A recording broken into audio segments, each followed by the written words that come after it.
This is Brandon with Fleet Feet, and today I'm going to be giving you my first impressions of the On Cloudmonster 2. Now, this shoe is On's daily trainer and max cushion shoe. This is probably best and intended for the long runs that you need to go on, or if you need something with that max cushion feel underfoot, this shoe is going to get you there. This is, I believe, also On's highest stack running shoe that they have, especially in the daily trainer category. When the first model of this shoe came out, it was very exciting, and it was like, wow, like On is coming out with a max cushion shoe. Like, is it going to be supportive? Is it going to work? In the past, On had made so many firm, lower stack running shoes that were quite nimble. I wasn't really sure, and a lot of people were somewhat curious to say, hey, is this gonna work? Like, is On going to be able to make a max cushion daily trainer that was able to really go the distance and feel comfortable and plush underfoot? I believe that the On Cloudmonster was a step in the right direction toward On really changing their progression and changing the needle and how they look at their footwear. I absolutely loved the first model of this shoe. It was one that I got a ton of miles in. However, I did have some issues with it, and that was specifically in the upper with the lockdown of that shoe in the first model, as well as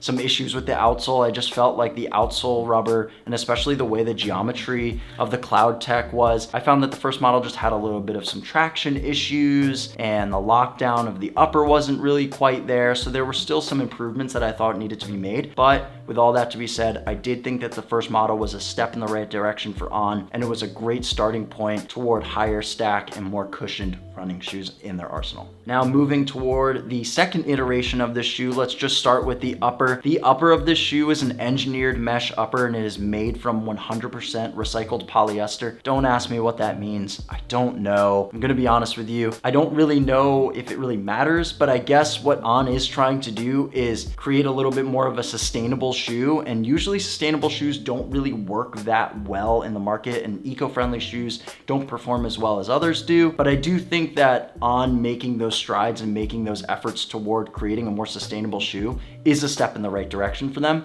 and is a positive note. I found that the upper was also quite breathable. It looks great. I love this colorway. I love the clean white. Though I found that as well as the first model to the second model, the upper fit is just so wide. If you have a wide foot, I think that this shoe will work for you. I also felt like the shoe was a little big. You could go a half size down if you wanted to. However, in my normal size 8.5, I did find that this shoe did still fit somewhat true to size, and I was still able to get my miles in. So you really could go either way. It's really just a preference thing, and it's up to you more or less. Moving down to the midsole, there is a dual density midsole now in this shoe. I believe in the previous model of the Monster, there was just one level of density and one foam. Now what you're seeing is there's a foam here on the top and then a foam on the bottom, which is split with this Speedboard technology in here as well. So a little bit of a newer foam, which I found to be a little bit softer. It was a little bit more cushioned. It was more responsive. I liked this ride better than the first model. So I will say that I think that On is moving in the right direction with this shoe. It felt more snappy than cushioned, and it was definitely a faster ride than I was really expecting. So that was something that I loved. If you're trying to take this shoe out for longer runs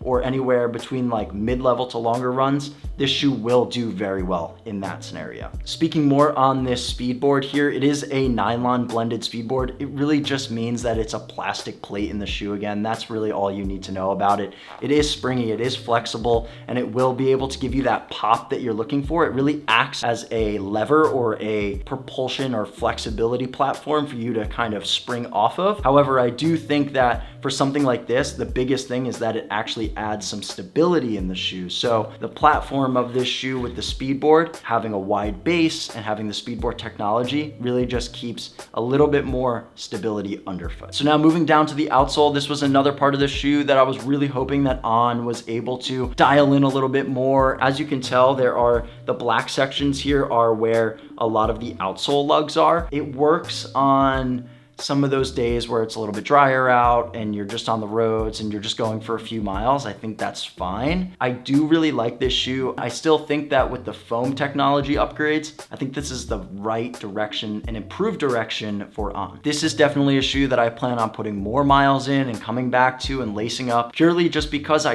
really like what On is doing. I like their technology, I like their advancements, I like that this is a sustainable shoe, I like that I can take this out for my long runs and it's gonna be durable and it's gonna last me a long time. It feels great underfoot as well. I think there's a lot of really good positives coming out of this shoe. If there are other shoes that you're interested in or you wanna hear more about, leave them in the comments below. If you have questions about this shoe, be sure to send them my way and we'll be sure to answer them for you.